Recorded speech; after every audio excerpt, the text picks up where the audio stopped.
Assalamu alaikum. Alors nous arrivons au dernier épisode de cette playlist qui était un guide complet pour quelqu'un qui veut se lancer dans la religion, qu'il soit un non-musulman qui se convertit ou un musulman qui veut se mettre dans la voie d'Allah. Donc la playlist est ici. N'hésitez pas à l'envoyer à quelqu'un qui pourrait en bénéficier.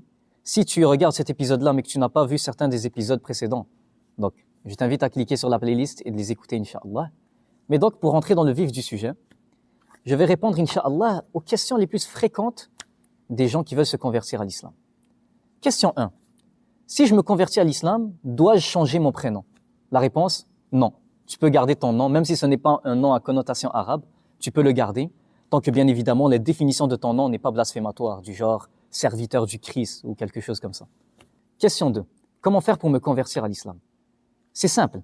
Du moment que tu es convaincu qu'Allah est le seul Dieu unique, digne d'être adoré, et que Muhammad est son prophète et messager, tu fais juste le verbaliser, le dire verbalement sous forme de ce qu'on appelle les attestations de foi, shahadatan en arabe, et tu es officiellement musulman. Ça ne prend pas plus de 2 minutes. 3. Dois-je faire ma conversion devant beaucoup de gens? Non, pas nécessairement. Le témoin essentiel, c'est Allah, et Allah te voit en tout temps. Tu peux le faire tout seul dans ta chambre, mais il faut qu'il y ait quelqu'un avec toi qui s'assure que tu prononces bien comme il faut les attestations de foi.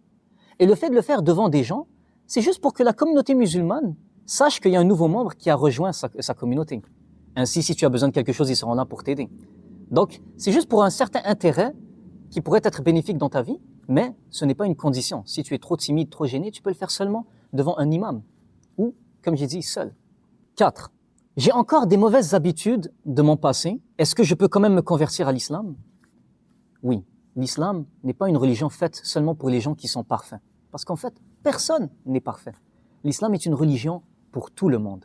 Donc que tu aies des faiblesses, que tu aies des défauts, Allah t'accepte quand même et Allah t'aime. Et qui sait, avec cette religion-là et sa spiritualité, plus elles prendront de place dans ton cœur, plus ça deviendra facile pour toi de te délaisser graduellement de tes mauvaises habitudes.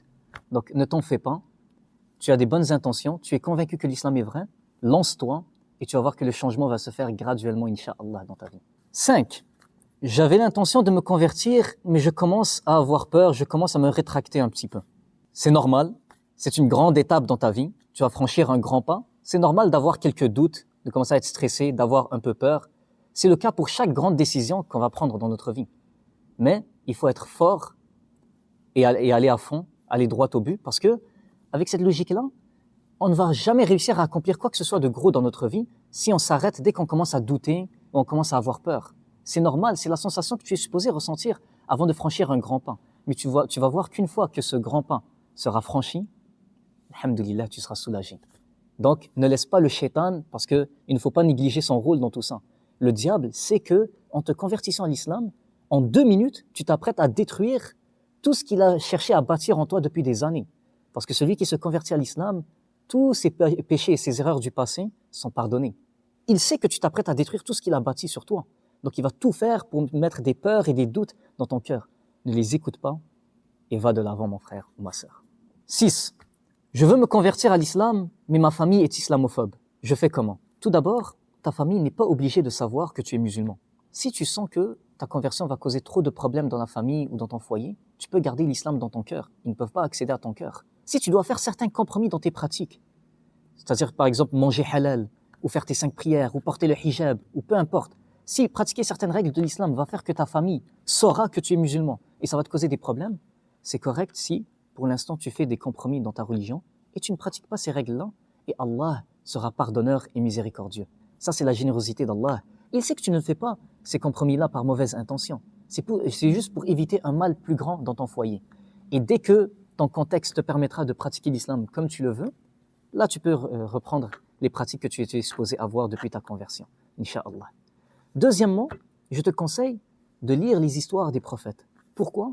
Parce que tu vas voir que même ces grands personnages qui étaient respectés et aimés par Allah avaient parfois des membres de leur famille qui étaient islamophobes et qui leur mettaient des bâtons dans les roues. Donc, tu vas vraiment te reconnaître en eux, Inch'Allah.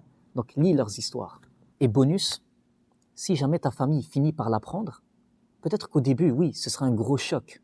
Ce sera peut-être scandaleux pour eux, mais avec le temps, ils vont s'y faire et le climat va s'apaiser. Et qui sait, peut-être que, et c'est un cas que nous avons vu plusieurs fois dans notre vie, peut-être même que ta famille avec le temps vont voir à quel point l'islam t'a rendu une meilleure personne. Ils vont le reconnaître et on a même vu des grands convertis à l'islam qui ont converti leur famille ensuite à l'islam. Leur famille a fini par vouloir adhérer à l'islam lorsqu'ils ont vu le changement positif que ça a eu dans leur vie. Donc, ne perds pas espoir et ne laisse pas ça te bloquer vers l'islam. 7. Je sens qu'il y aura trop d'obligations religieuses à respecter. J'ai peur de me convertir à l'islam et de ne pas être à la hauteur. Similairement à une des questions précédentes, l'islam ne te demande pas d'être parfait. Oui, il y a des obligations religieuses, mais tout d'abord, elles ne sont pas autant nombreuses qu'on pourrait le croire. Et les choses halal en islam, c'est-à-dire permises, sont plus nombreuses que les choses haram interdites en islam. Ça, c'est une règle très importante à garder en considération. Mais même au niveau des obligations, l'islam ne te demande pas d'être parfait et donc tu fais de ton mieux. Et si tu succombes parfois, Allah est pardonneur, tant que tu te reprends. Même si ça prend 1000 fois, ça fait 1000 fois que tu succombes, tu te reprends. C'est similaire à une des lignes directrices que j'ai données lors du tout premier épisode de cette playlist, justement. Donc, alhamdoulilah, en islam, ce n'est pas tout noir ou tout blanc. Tu te convertis à l'islam, tu dois assumer toutes les obligations et les responsabilités à 100%. Si tu succombes à l'une d'entre elles ou tu n'es pas à la hauteur dans l'une d'entre elles, c'est bon, tu dois tout jeter, l'islam n'est pas fait pour toi. Ce n'est pas comme ça. L'humain est complexe, l'humain a ses hauts et ses bas, l'humain a ses forces et ses faiblesses. Tu fais de ton mieux, tu cherches constamment à t'améliorer et tu verras que finalement, ce n'est pas un chemin aussi impossible qu'il n'en a l'air. 8. Une fois converti à l'islam, par quoi devrais-je commencer dans mon apprentissage? 1. Tu devrais commencer par apprendre qui est Allah, ton Seigneur. Apprendre qui il est à travers ses noms et ses attributs. Il en a 99. Il y a des livres que tu peux lire sur le sujet. Donc, nous allons mettre des références en description, Inch'Allah, que tu peux aller consulter. Mais donc, la première chose serait d'apprendre à connaître qui est Allah. La deuxième chose, c'est apprendre à connaître qui est le prophète Muhammad, sallallahu alayhi wa sallam. Nous allons mettre des références en description pour ces deux connaissances-là, que vous pouvez aller consulter. Il y a des livres comme Meeting Muhammad, de l'auteur Omar Suleiman, et tant d'autres. Il y a le livre de Yasser Qadi, pour ceux qui veulent aller beaucoup plus en détail.